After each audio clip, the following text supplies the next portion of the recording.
हर हर महादेव, जय भोलेनाथ। दोस्तों आइए जानते हैं कुछ बहुत ही महत्वपूर्ण बातों के बारे में, बहुत ही महत्वपूर्ण उपायों के बारे में, जानकारियों के बारे में। पूज्य गुरुदेव के श्रीमुख से उन्हीं की कथा के दौरान जब वो बता रहे थे, तो कुछ अंश को मैं यहाँ प्रस्तुत कर रही हूँ। तो चलिए सुनते हैं उन्हीं के श्रीमुख से बहुत ही महत्वपूर्ण जानकारी। श्री शिवाय नमस्ते।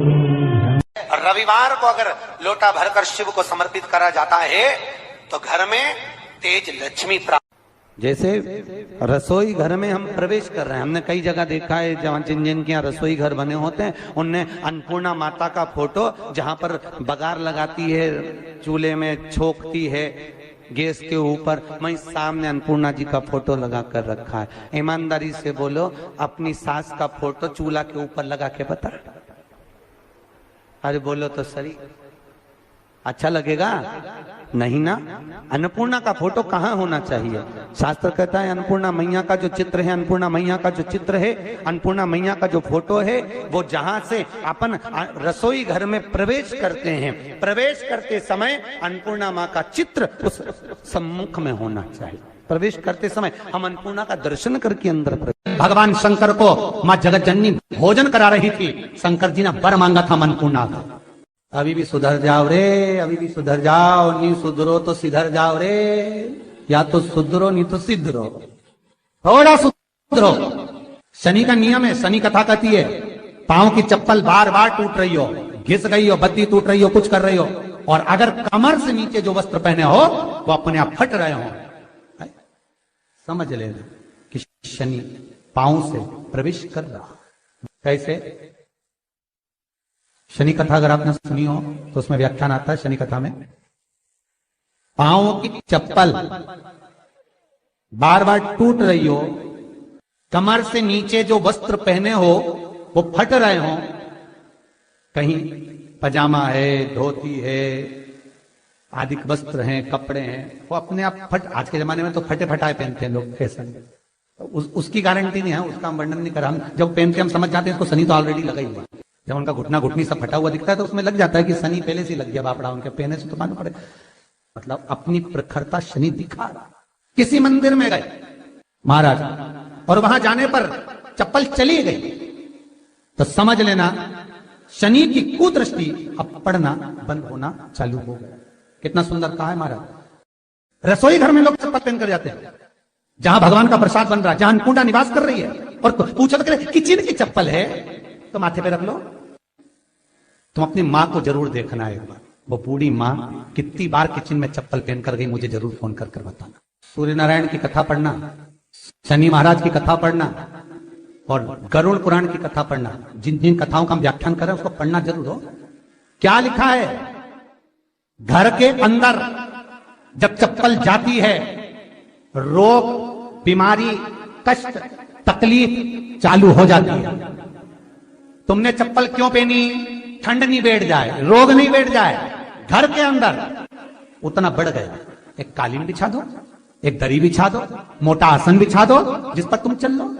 जरूरी है कि कई लोगों को हमने ये भी देखा कि कालीन पर भी चप्पल पहन के चलते, और ब्राह्मणों को भोजन परोस रहा है, गुरुजन को भोजन परोस रहा है, ठाकुर जी की थाली बना रहा है, ठाकुर जी का थाल लगा रहा है, तो भी चप्पल है पांव। तेरा क्या होगा रे कालिया, क्या होगा? रसोई घर में अन्नपूर्णा रहती है। रसोई घर में शिव पुराण की कथा कहती है जब भगवान शंकर को मां जगत जननी भोजन करा रही थी, शंकर जी ने वर मांगा था अन्नपूर्णा का। ए अन्नपूर्णे, तुम मेरे घर के बच्चों का भरण पोषण कर रही है। इस मृत्यु लोक में जितने मनुष्य जन्म लेते हैं ये मेरे पुत्र कहलाते हैं। तो अन्नपूर्णा ने कहा चिंता मत करना भोलेनाथ, जिस जगह पर एक स्त्री, बेटी, कन्या या घर की बहू या बूढ़ी माँ भोजन बनाएगी, उस जगह पर मैं अन्नपूर्णा उसके शरीर में प्रवेश करूंगी। वो रसोई घर नहीं होगा, वो मेरा और तुम्हारा मंदिर कहलाएगा। अब मंदिर में चप्पल पहनकर भोजन का निर्माण करना ये श्रेष्ठता है। एक आसन पटक लो आप रसोई घर के अंदर, जिस आसन पे खड़े होकर आप भोजन बना लो, मोटा सा आसन रख लो, चप्पल की जरूरत ही नहीं।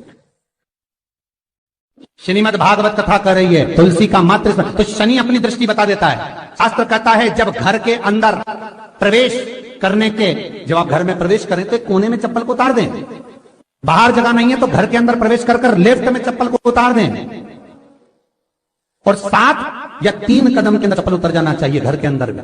और उसके बाद अगर चप्पल अंदर प्रवेश कर रही है तो राहु केतु शनि के साथ प्रवेश करते हैं, जिसके घर में बीमारी कभी पीछा नहीं छोड़ती। शनि कथा, सूर्य की कथा का स्मरण करिए, आपको मालूम पहचान हो जाता है। और एक निवेदन तो हमेशा करा है और अब आज भी करता हूं, पूरे घर की सफाई करवाओ, पूरे घर में तुम पोछा झाड़ू जो चाहे करवाओ, मना नहीं है। पर एक निवेदन है, रसोई घर के अंदर बहू और बेटी ही जाकर भोजन बनाए तो अन्नपूर्णा सदा कृपा करती है महाराज। बहू और बेटी ही। जिन शंकर भगवान को आप जल चढ़ाते हो, जिन ठाकुर जी से आप लाड लड़ाते हो, जिन भगवान कृष्ण का आप स्मरण करते हो, राधा रानी का आप नाम जाप करते हो, जिस परमात्मा का आप भजन कर रहे हो, कीर्तन कर रहे हो, नाम जाप कर रहे हो, नाम स्मरण कर रहे हो, उससे तुम्हारा एक संबंध होना चाहिए, एक रिश्तेदारी होना चाहिए। और उससे जब तुम्हारा कोई संबंध रहेगा, उससे जब तुम्हारी कोई रिश्तेदारी रहेगी, तो उस रिश्तेदारी में जैसे ही आपके प्राण छूटे और छूटते से ही आप जब गए तो जाते ही आप कहोगे कि कृष्ण से मेरा ये संबंध है, वो मेरा पुत्र, वो मेरा भाई, वो मेरा बेटा, वो मेरा सगा, वो मेरा रिश्तेदार, वो मेरा कुटुंबी, वो मेरा पुत्र। तुलसी बता देती है कि आपके घर की दशा क्या है। बार बार जल डालने के बाद भी तुलसी सूख रही है, बार बार आप पूजन कर रहे हैं, पाठ कर रहे हैं, तो भी तुलसी के दल सूख रहे हैं। तुलसी बता देगी कि तुम्हारे घर में तकलीफ आने वाली है, कष्ट आने वाला है, सूख रही है। किसी ने जरूर कुछ ना कुछ ऐसा है कि इसमें घर में तकलीफ आएगी, तुमने लगाया फिर सूखी, फिर लगाया फिर। तुलसा महारानी बता देती है कि कष्ट है। और जिस गमले की तुलसा घेर घमोर हो, फलित हो, आनंद में हो, तो उस घर में फिर जितने दुख नहीं आस्था आता। पर कथा सुन रहे हो, जितने फेसबुक और यूट्यूब पर सुन रहे हो, बहुत सावधानी से सुनना। 2 बार पशुपति व्रत कर लिए, आपने ये कर लिया, आपने प्रदोष कर लिया, आपने सोमवार कर लिया, आपने सारे अनुष्ठान कर लिए, बहुत सारे उपाय भी करे, तो शुक्रवार के दिन अगर शंकर के मंदिर में जल चढ़ाया जाए तो नारी का अखंड सौभाग्य होता है। शुक्रवार के दिन बेलपत्री के वृक्ष के नीचे बैठकर घृत का दिया लगाकर शरीर में जो रोग है उसका स्मरण कर कल करके देखना। जो बच्चा चिड़चिड़ कर रहा हो, बहुत गुस्सा कर रहा हो, बहुत गुस्सा, जो बहू चिड़चिड़ कर रही हो, जो सास चिड़चिड़ कर रही हो, भाई बंधु कुटुंब कोई चिड़चिड़ कर रहा हो, बहुत क्लेश घर में हो रहा हो, एक कटोरी में पानी लो, तुमरुका जी का नाम लो, शिव जी का नाम लेकर, तुमरुका जी का नाम लेकर थोड़ा सा पानी का आचमन करा दो। 10 मिनट 5 मिनट में एकदम चुप, लड़ी नहीं सकती, गुस्सा। लक्ष्मी सबसे ज्यादा प्रसन्न कौन से दिन होती है? जम के बोलिए जरा। शुक्रवार।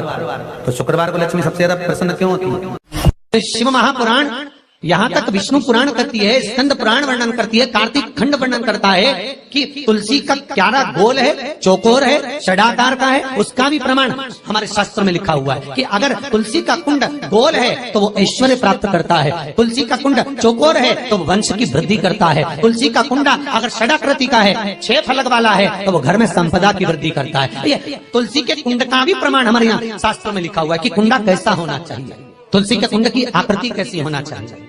उसका प्रसन्न होने का कारण क्या था? लक्ष्मी जी के 2 भाई थे, दोनों की शादी नहीं हो रही थी, दाता और विधाता, दोनों का विवाह नहीं हो रहा।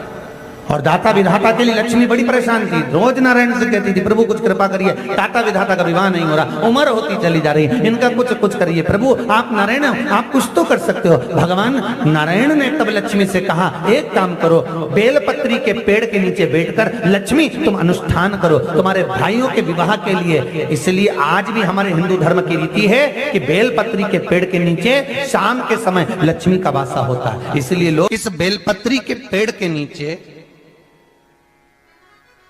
तुम्हारा रात्रि को, शाम को 6 बजे से लेकर रात्रि को 8 बजे तक तुम्हारा निवास होगा। जैसे पीपल के पेड़ में देवताओं का निवास, आपको आप लोगों ने यदि पद्म पुराण पढ़ी होगी या सुनी होगी तो उसमें स्पष्ट कहा है, पीपल के वृक्ष की गणना ध्यान देना, पीपल के वृक्ष में सुबह 4 बजे से लेकर 7 बजे तक ब्रह्मा जी का वासा होता है। पीपल के वृक्ष में सुबह 7 बजे तक ब्रह्मा जी का वासा, 7 बजे से लेकर 10:30 बजे तक पीपल के वृक्ष में भगवान विष्णु का वासा होता है। कितनी बजे तक? 10:30। 10:30 से लेकर 11:30 12 बजे तक पीपल के वृक्ष में पितरों का वासा होता है। इसलिए हमारे यहाँ पितरों को श्राद्ध पक्ष में जो भोजन कराया जाता है वो 10:30 से 12 के बीच में कराया जाता है। 12 बजे के बाद पीपल के वृक्ष में दोपहर के 1:30 बजे तक आहूतों का वासा रहता। आहूत कौन? जो गर्भ में शांत हो गए, जो कुंवारी अवस्था में शांत हो गए, जो जन्म लेने के बाद उनका विवाह नहीं हुआ और शांत हो गए, उन आहूतों का वासा उस पीपल के वृक्ष में दोपहर में 1:30 बजे तक रहता है।